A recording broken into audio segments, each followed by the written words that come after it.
Cold shower. A cold shower isn't about toughness. It's a deliberate shock that forces your nervous system into full alertness within seconds. When cold water hits your skin, your body releases a flood of noradrenaline, a chemical tied directly to focus and alertness. Studies show levels can spike by 200% to 300% after cold exposure. Your heart rate climbs, your breath sharpens, and your brain snaps out of its foggy morning state almost instantly. Here's the thing. Discomfort isn't a side effect you have to push through. The discomfort is the mechanism. Without the shock, the chemical flood doesn't happen. That means the version of this habit people try to make easier by going lukewarm barely works at all. It feels like you're punishing your body. You're actually rewiring it to stay sharp. Morning light.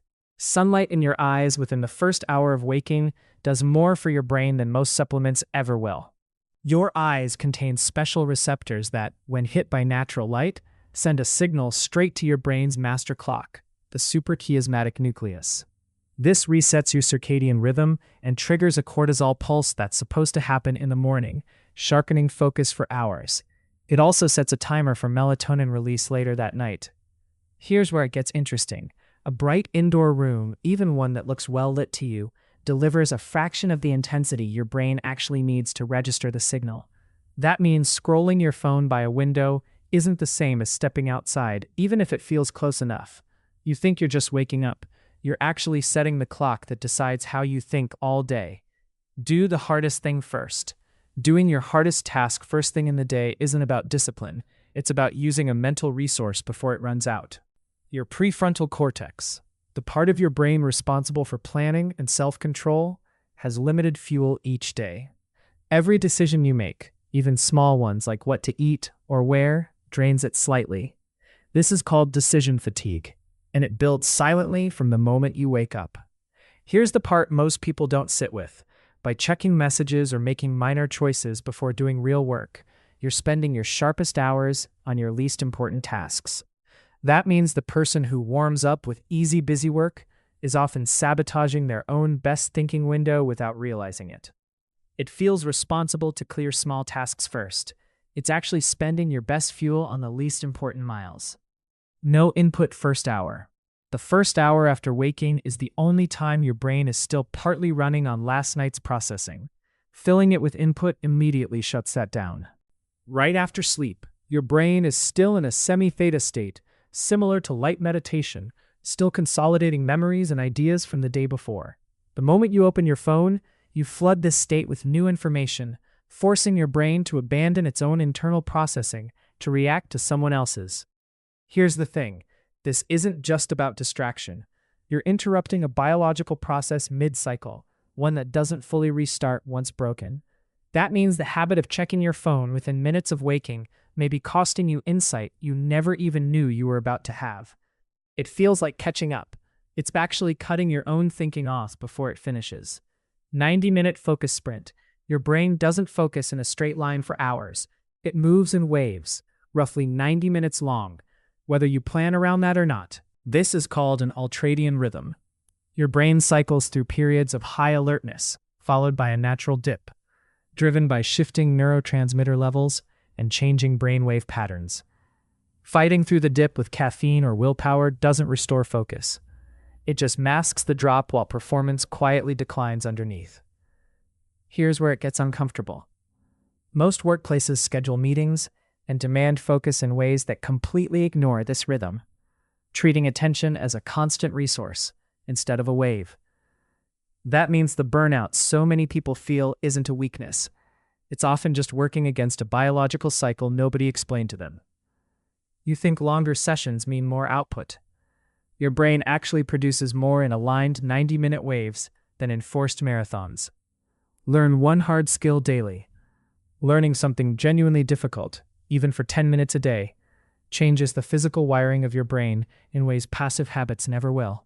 When you struggle with something new, a language, an instrument, a skill your brain hasn't automated yet, your neurons form new synaptic connections through a process called neuroplasticity. The struggle itself is the trigger. Easy, familiar tasks don't create this effect because there's nothing left to build. Here's the part. Most people don't sit with comfort zone activities. No matter how many hours you log, don't produce this growth. Netflix for 3 hours builds nothing. 10 frustrating minutes of a new skill builds real structure. That reframes how most people spend their evenings entirely. It feels unproductive to struggle for 10 minutes. It's actually only 10 minutes doing real construction work on your brain. Active recall and teaching back. Rereading your notes feels like studying. Your brain, however, barely registers it as learning at all. Active recall means forcing yourself to retrieve information from memory without looking, then teaching it back to someone else in your own words. This process strengthens the neural pathway to that memory every single time you retrieve it, a phenomenon researchers call the testing effect. Rereading, by contrast, only creates a false sense of familiarity. You recognize the words without actually being able to produce them. Here's the thing. Students who reread material rate their confidence higher than students who use active recall, despite performing measurably worse on tests. That gap between how competent you feel and how competent you actually are might be the most dangerous part of studying. Rereading feels like learning. Teaching it back is what actually proves you did. Walk when mentally stuck. Getting stuck on a problem feels like a reason to sit still and push harder. Walking away is often exactly what unsticks it. Walking increases blood flow to the brain and activates the same default mode network responsible for creative insight and distant idea association. Stanford research found walking boosts creative output by up to 60% compared to sitting, and the effect often lingers even after you sit back down. Rhythmic movement also lowers cortisol, clearing the stress that narrows your thinking in the first place. Here's where it gets interesting. The solution rarely arrives while you're walking on purpose to find it. It arrives once your brain stops trying so hard. That means forcing focus on a stuck problem might be the exact thing keeping the answer out of reach. It feels like giving up. It's actually giving your brain room to finish the job. Strength and cardio training, lifting weights and running, don't just change your body. Together, they trigger two different but complementary chemical processes inside your brain. Cardio releases BDNF, fueling the growth of new brain cells, especially in memory-related regions. Strength training, separately, has been shown to increase IGF-1, a growth factor linked to improved cognitive function and slower age-related brain shrinkage. Neither one alone captures the full effect. Research increasingly shows the combination outperforms either type done exclusively. Here's the part most people don't sit with. The brain benefits of strength training are rarely marketed the way muscle gains are. So most people training for aesthetics have no idea their brain is quietly improving too. That means the gym isn't just shaping how you look. It's shaping how clearly you think for years afterward. You think you're building a better body. You're actually building a better mind that happens to live in it. Midday power nap.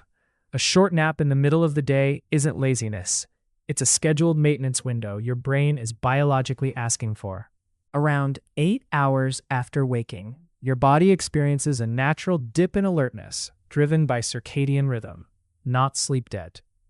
A nap of 10 to 20 minutes keeps you in lighter sleep stages, clearing adenosine, the chemical responsible for feelings of sleepiness, without dropping into deep sleep, which would leave you groggy for longer than the nap saved. Here's the thing. Go past 20 minutes and you risk sleep inertia, that heavy, disoriented grogginess that can actually make focus worse for the next half hour. That means the difference between a nap helping or hurting you often comes down to a timer, not willpower. It feels like wasted time in the middle of your day. It's actually the cheapest performance reset available to you. Breath reset under stress. Stress feels like something that happens to you. Your breath is actually a direct lever you can pull to control it in real time. Slow, deep breathing activates your vagus nerve, which shifts your body from a fight-or-flight sympathetic state into a calmer parasympathetic one. This lowers heart rate and cortisol within minutes. And critically, it restores blood flow to your prefrontal cortex, the exact region stress temporarily shuts down when it floods your system with adrenaline. Here's where it gets uncomfortable. Most bad decisions made in the heat of the moment aren't really decisions at all. They're your prefrontal cortex offline, letting a more primitive part of your brain drive. That reframes a lot of regretted arguments, emails, and choices as biology, not character. It feels like stress is just something you endure. It's actually something your own breath can shut off. End of day memory recap. Spending 2 minutes reviewing your day before bed feels almost pointless. It's actually one of the strongest memory tools available, and it costs nothing. This taps into a phenomenon called the recency and consolidation effect. Information reviewed right before sleep gets prioritized during the memory consolidation that happens overnight. Your brain essentially decides what's worth keeping based partly on what was recently active. So a short recap increases the odds today's lessons actually stick tomorrow. Here's the part most people don't sit with. Without this recap, most of what happened during your day simply doesn't make the cut. It fades by design, not by accident. That means the difference between a day you learn from and a day you forget might come down to 2 minutes you skipped. It feels like an unnecessary extra step. It's actually the difference between a day that counted and one that quietly vanished.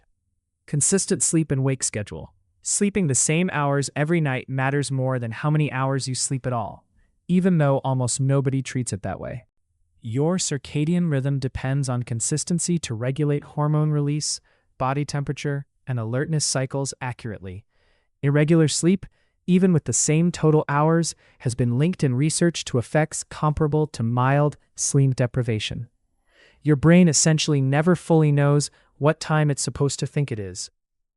Here's the thing, sleeping in on weekends to catch up doesn't restore what you lost. It just shifts your clock again, creating something researchers call social jet lag.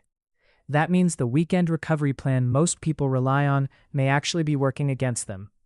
It feels like extra sleep is always a win. For your brain's clock, inconsistency might be costing you more than it gives back.